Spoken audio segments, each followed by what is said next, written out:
What's happening, everybody? It's Sean with Reactions to the Classics, and today we got a reaction to Allman Brothers Band, their self-titled debut album, brought to us by a friend, longtime supporter, and patron of the channel, Trucker Kev. Thank you, Trucker Kev. Appreciate you. Appreciate all the patrons who make this thing go. You want to support us anyway? Check out that Patreon link below, the Patreon link on the end screen. We can do some cool, exclusive stuff there. You can click on that link and get a free trial. All right, Trucker Kev knows a lot about music. Obviously, is the reason why he brought these albums, so he'll give his take first. He says, this is where it all began for the boys from Macon, Georgia. After working as a session musician for a while, the great legendary Gone Too Soon Dwayne Allman will head back to Georgia, hook up with his brother after relocating the Jacksonville, Florida group, forming a jam band with two drummers jamming around late 1968. They would make their home base in Macon, and I'll get to the reason why in a minute, consisting of one Richard Betts, a.k.a. Dickie Betts, on lead guitar to complement Dwayne's slide licks, brother Greg, keyboards, vocals, and some guitar work, Butch Trucks on drums, Barry Oakley on bass, Johnny Lee Johnson, who of course will be known to the world simply as Jamie O. It was supposed to be recorded by the great Tom Dowd. However, sometimes he's credited, but he was unavailable, although he does have something to do with this album. So in New York, they recorded with another gentleman, Adrian Barber, who was the mixer on it, and he stepped in as a producer, and the boys weren't that happy with that. Kev says, fusing the love of blues and rock and roll together, this would be the beginning of what would be known as Southern rock, although the genre would change through the years, with many Southern rock bands, some combining more jazz like the Marshall Tucker Band, country and rock more closer to Lynyrd Skynyrd, and a whole lot more. This album, when it was released, went nowhere. Not good sales, 35,000 in its first year. It did, however, get great reviews. Their next album was a year later in 1970, Idlewild South. The difference would come around when a few years later a bulk package would be released known as Beginnings, consisting of both albums. And of course, the monster acclaimed Live at the Fillmore East that is now legendary. We do have a review of that up that we did for Kev's 50th birthday, which was a little ways back. I don't know what happens, Kev. This time goes quick. It would really put them on the map, and of course, there would be tragedy to follow. Kev says it's a very solid album. It's got some great musicianship, fantastic playing from Dwayne. Like a lot of the Allman Brothers, there's a couple of blues covers, their own stuff coming up. It's just a very great album. This is another one where I simply listen to it start to finish. It's only a little over half an hour. It's a short album. It goes by quickly, but it doesn't lose quality to me. I'll give you Kev's score up front. He says, I'm still holding a 9.0, even though almost all the members are no longer with us. I'm still a massive Allman Brothers fan, and their changes through the years and the lineups. One other thing to add, this would be where the original whipping post in its studio form of 5 minutes is found.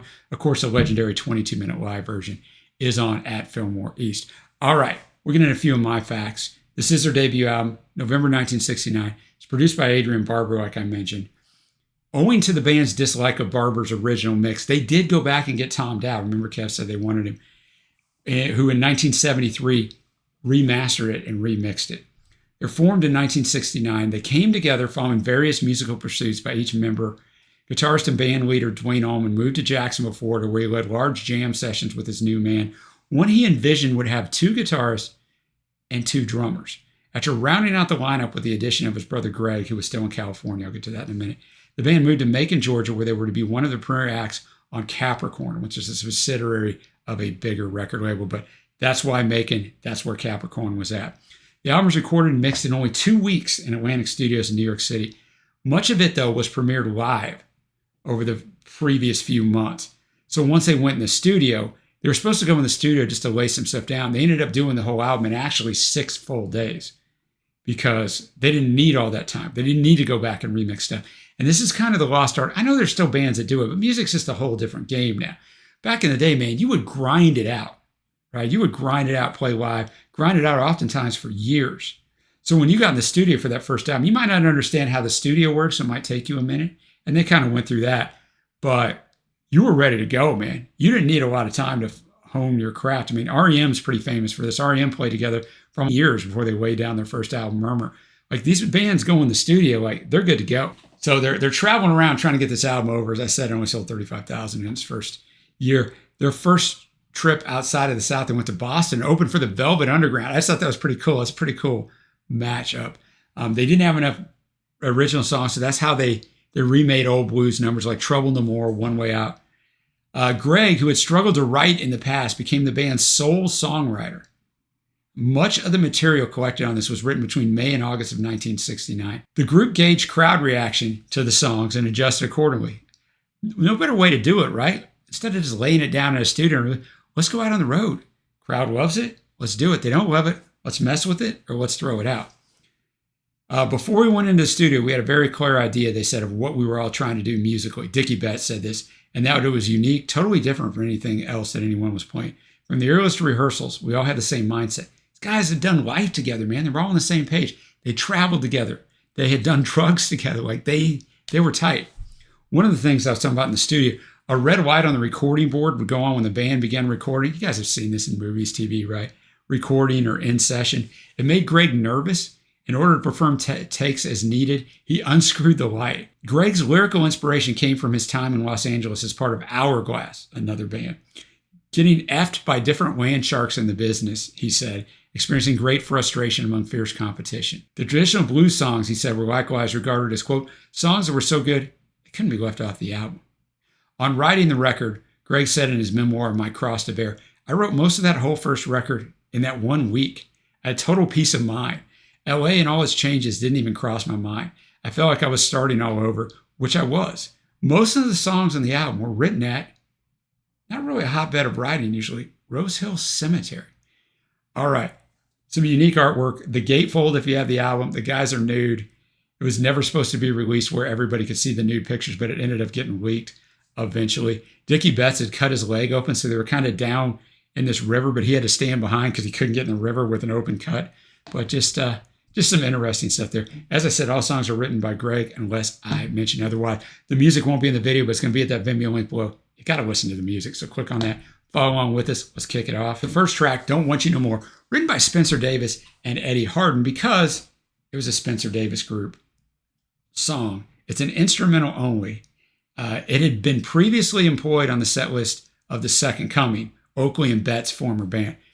Very odd, right, when you think about it, to start out your debut album with an instrumental. It's not very long. I'm probably going to just roll it into It's Not My Cross to Bear, which is written by Greg about a former lover. So I'm going to have the lyrics up as always. Obviously not on the instrumental.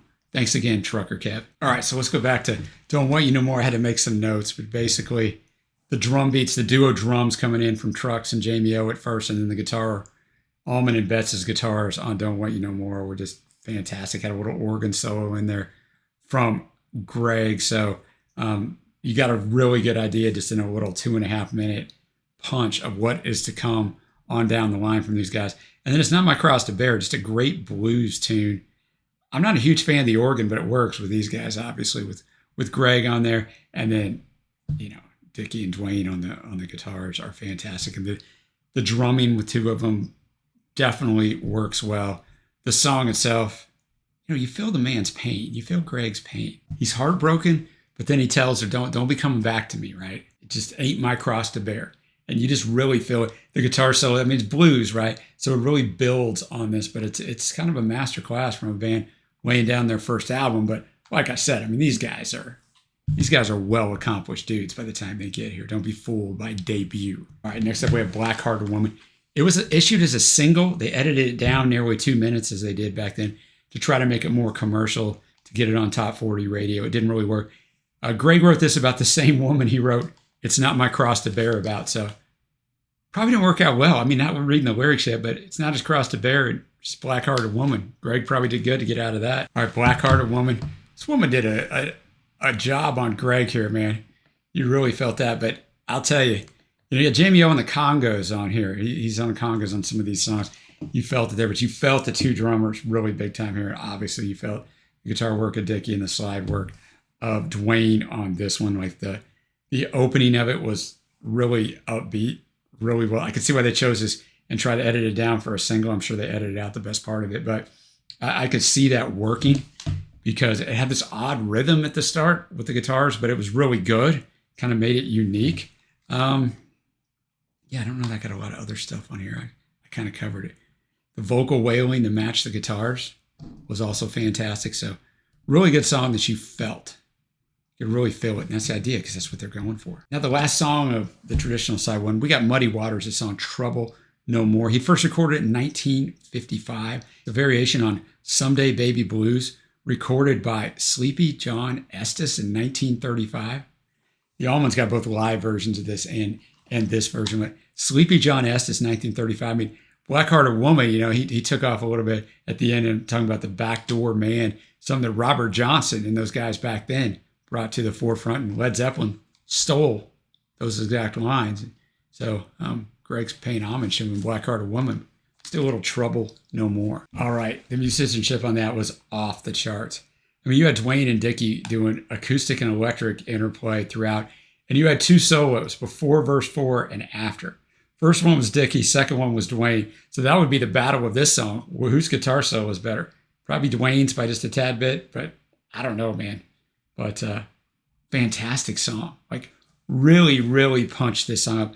I don't know the original, but I mean, they did this song real justice. We'll start at the second side with Every Hungry Woman. All right, by far the least amount streamed song on this album, Every Hungry Woman. This song's good, man. The lyrics are funny, man, because, yeah, sad-eyed woman, oh, you boogie till dawn. Yeah, long about the break, oh, day. Yeah, oh, your man is up and gone. Then the chorus, you got 13 lovely children, no proud father knocking at your door. Yeah, but every hungry woman has been in your place before. And then verse 2, the doctor came calling. Woe found you falling. Yeah, you backed him in the corner. Oh, you're doing what you want.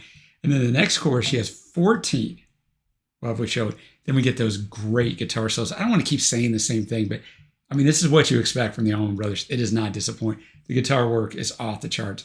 The drumming is off the charts. You actually could hear a little more bass work in here this time by Oakley. So that was nice too. Barry Oakley it's there, but sometimes it's hard to really suss out because all the other stuff's going on. But she ends up with 16 children as we add one more in each chorus. So let's hope she stopped there. But that was a fun one. All right, next up, we have Dreams. Greg supposedly wrote this song about his unrealized dreams when he's living in LA. This was a song that won over his bandmates. He wrote in his 2012 biography, I showed them Dreams, and let me tell you, they joined right in. We learned that song the way you hear it today, and I was in, brother. He also said everybody had gone out one night, so I was at the house by myself. I had a big fat joint, so I smoked that bad boy down, and I started writing. Musically, according to Jamie O, Dreams is basically John Coltrane's version of My Favorite Things with lyrics. Now, it is regarded by almost everyone in the band as the high point of this album, but it's the only song that got stuck on because Dwayne did not like his guitar solo. The performance that's on the record that we're about to hear came when Dwayne instructed the other members to turn off all the lights in the studio after the day's session, and he sat in a corner beside his amp and baffle. He played his slide guitar, which was not employed in previous attempts. He wasn't using it then, and improvised the overdub performance, bringing all the band members to tears. It was unbelievable, recalled Trucks. It was just magic. It's always been that the greatest music we played was from out of nowhere, that it wasn't practiced, planned, or discussed. Boys and girls, that's called unreal natural talent in musicianship. All right. This song is a masterclass in musicianship. It just is. Not that the other stuff has not been, but this song is otherworldly. I mean, it starts off with the organ and just a little bit of guitar playing, right? And then it kind of gets into this blues thing. And then you get into that solo that I talked about with Dwayne, where you just get lost in it. Right? There's guitar solos where the guy's showing off, and I get it, but those lose me after a little while, right? They just become monotonous. This is a whole totally different animal. Like, this guitar is talking to you.